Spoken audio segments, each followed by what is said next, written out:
Bihar police अवर सेवा आयोग की तरफ से दो तरह की क्लर्क की वैकेंसी निकाली गई थी। अब मैं आपको थोड़ा सा इसके ऑफिशियल वेबसाइट पे ले जाना चाहता हूं और वहां से ये सारी चीजें आपको दिखलाना चाहता हूं। देखिए, आप होमगार्ड वाले टैब पे जब आएंगे, यहाँ पे क्लिक करेंगे तो यहाँ पर दो तरह का आपको पोस्ट दिखेगा। एक पोस्ट है हवलदार क्लर्क का और दूसरा पोस्ट भी है हवलदार क्लर्क का। आप यहां पर देखेंगे लेकिन दोनों की एडवर्टीजमेंट में डिफरेंस है। एक है एडवर्टीजमेंट संख्या 1/2026 और एक है आपका 2/2026। अच्छा देखिए, जो 2/2026 है उसी के रिगार्डिंग जो है यहाँ पर नोटिफिकेशन 10 मार्च को दिया गया था। मैंने इसके रिगार्डिंग भी एक वीडियो बना के आपको अपडेट किया था। उसमें बताया गया था कि आप छात्रों का फॉर्म रिजेक्ट हुआ है और इसमें टोटल रिजेक्शन जो लिस्ट है और रीजन जो बताया गया था वो 89 छात्रों का बताया गया था। इसमें देखिएगा तो ये फॉर्म रजिस्टर्ड तो किए थे बट एप्लीकेशन फॉर्म सबमिट नहीं किए थे, 42 लोग थे। और 42 लोग वैसे थे जो कि एप्लीकेशन फॉर्म कैंसिल कर दिए थे एप्लीकेंट के द्वारा। और 5 वैसे छात्र थे जो कि invalid on the ground of multiple, मतलब एक से ज्यादा फॉर्म भरने वाले की संख्या थी 5। ये था 2026 का नोटिफिकेशन, जो कि कब जारी किया गया था सर? तो ये जारी किया गया था 10 मार्च को। ठीक, यहां से आप लोग डेट भी चेक कर सकते हैं। अब 7 अप्रैल को जो नोटिफिकेशन आया है, इस नोटिफिकेशन को थोड़ा हम देखते हैं। और ये जो नोटिफिकेशन है ये 8500 से भी ज्यादा लोगों का फॉर्म रिजेक्ट किया गया है। और इसके सिलेबस के ऊपर भी हम आएंगे, एग्जाम के पैटर्न के ऊपर भी आएंगे, प्लीज वीडियो को ध्यानपूर्वक देखिएगा। लेकिन जो फॉर्म में रिजेक्शन हुआ है जिन छात्रों का, तो ये जो नोटिफिकेशन आप देख रहे हैं ये 8500 से ज्यादा लोगों का रिजेक्शन लिस्ट है। और ये जो है एडवर्टीजमेंट संख्या है 1/2026। अब यहां पर क्या है कि क्यों रिजेक्ट किया गया है, उसका कारण बताया गया है कि भाई रजिस्ट्रेशन तो किए थे लेकिन एप्लीकेशन फॉर्म लोग नहीं सबमिट किए। 6414 लोग एप्लीकेशन फॉर्म ही कैंसिल कर दिया गया है एप्लीकेंट का। उसे वैसे में 2030 लोग हैं।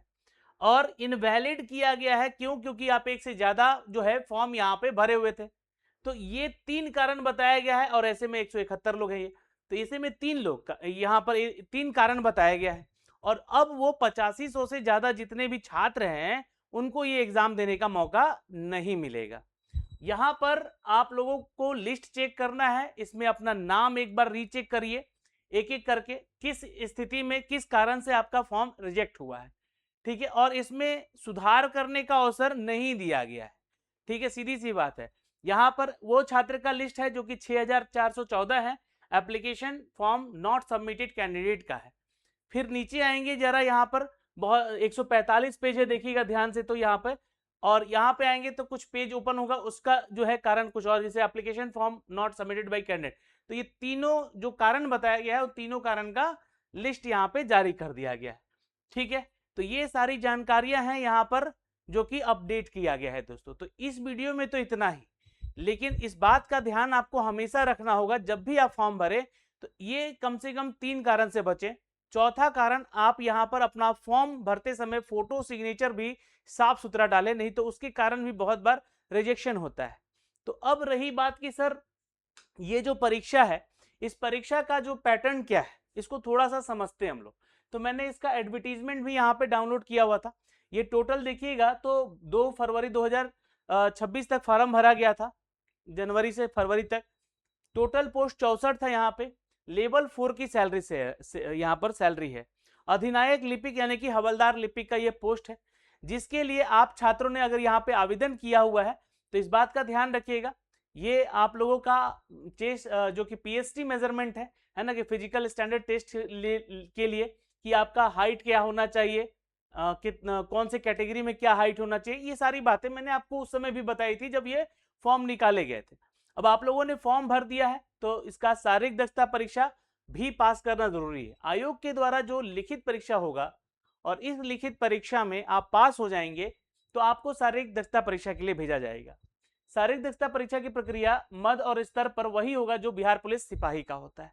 तो इसलिए यहाँ पर आपको जो है 100 अंकों का ये परीक्षा होगा जो कि पीईटी एग्जाम होगा यहाँ पे।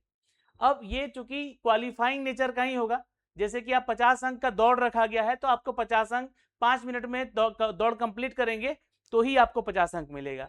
उससे कम जाएंगे 5 मिनट 20 सेकंड लगाएंगे तो 40 अंक, 5 मिनट 40 सेकंड लगाएंगे तो 30, और 6 मिनट लगाएं तो 20 ही अंक मिलेगा। तो ये पैटर्न हुआ दौड़ का। यहां पर वही कैटेगरी महिलाओं के लिए, लेकिन 4 मिनट में इसको कंप्लीट करना है और इतने मार्क्स आपको मिलेंगे। गोला फेंकना है, 25 अंक मिलेगा यहाँ पे, 50 और 25 75 का काम हो गया। क्वालिफाई करना है यहाँ पे, लेकिन किसी एक में अगर आप फेल हुए तो फेल, ठीक। 16 से 17 फीट आपने गोला फेंका तो 9 अंक मिलेगा, 20 फीट फेंक दिया तो सबसे ज्यादा अंक 25 अंक मिलेगा। उससे मतलब 9 फीट से कम फेंके, 16-17 फीट से कम फेंके तो फिर बाहर हो जाएंगे। उसी तरह महिलाओं को गोला फेंकना है, लेकिन इनका गोला जो है 12 पाउंड का होगा और ये 12 फीट तक फेंकना है। 12 फीट से 16 फीट से ज्यादा फेंक दिए तो आपको 25 अंक सीधे मिल जाएगा। तो ये जानकारी है यहाँ पे। ऊंची कूद है 25 अंक का यहाँ पर, तो ये ऊंची कूद 4 फीट का है पुरुषों के लिए, तो 13 अंक मिलेगा कब, जब 4 फीट कूदिएगा। लेकिन 5 फीट कूद देते हैं तो यहाँ पर सीधे 25 अंक आपको मिल जाएगा। तो ये आपका जो है क्राइटेरिया हो गया, यहाँ पर एलिजिबिलिटी हो गया आपके पीईटी का। इसी तरह ये महिलाओं का है, 4 फीट जंप कूदेंगी तो यहाँ पर 25 अंक इनको मिल पाएगा। तो ये सारी सूची है, और इसके बाद जो है मेधा सूची तैयार होगा और आपका सिलेक्शन होगा। लेकिन यहाँ पे जो एग्जाम का पैटर्न है रिटेन एग्जामिनेशन का, वो क्या है सर, इसके बारे में भी थोड़ा सा आप जान लीजिए जरूर, क्योंकि ये बहुत ही इंपॉर्टेंट है और आपके एग्जाम के पॉइंट ऑफ व्यू से इंपॉर्टेंट है। क्यों? क्योंकि देखिए मैंने आपको बार बार कहा है, यहाँ पे देखिएगा तो लिखित प्रतियोगिता परीक्षा की जो है पद्धति अपनाई जाएगी। इसमें क्या है कि आपको लिखित परीक्षा में आयोजन जो है, परीक्षा लिखित परीक्षा के स्तर पर विद्यालय परीक्षा समिति के 10वीं कक्षा का ही सिलेबस पूछा जाएगा, जहां पर हिंदी, अंग्रेजी और गणित और सामाजिक विज्ञान जैसे कि हिस्ट्री, ज्योग्राफी और पॉलिटी और इकोनॉमिक से क्वेश्चन रहेंगे। वहीं विज्ञान में भौतिकी, रसायन और जीव विज्ञान से संबंधित प्रश्न होंगे। सामान्य ज्ञान और करेंट अफेयर के भी क्वेश्चन यहाँ पे होंगे। तो ये टॉपिक आपका जो है वही है जो कि आपका बिहार सिपाही का जो सिलेबस था। तो इसी के आधार पे आपको क्या करना है कि यहाँ पर एग्जाम निकालना है। हर प्रश्न के लिए 1 अंक दिया जाएगा। यहाँ पर ध्यान में रखिएगा 5 गुना छात्रों को बुलाया जाएगा, तो 64 पोस्ट है तो 5 गुना कैलकुलेट कर सकते हैं यहाँ पे आप लोग, और ये प्रक्रिया से आपको गुजर के अपना एग्जाम क्लियर करना होगा। तो यहाँ पे मैंने आपको ये जानकारियां दी है, तैयारी में रहिए, बने रहिए। All the best, good luck. लेकिन जिनका रिजेक्शन हो गया है वो दूसरे एग्जाम की तैयारी में लग जाइए। Good luck, all the best.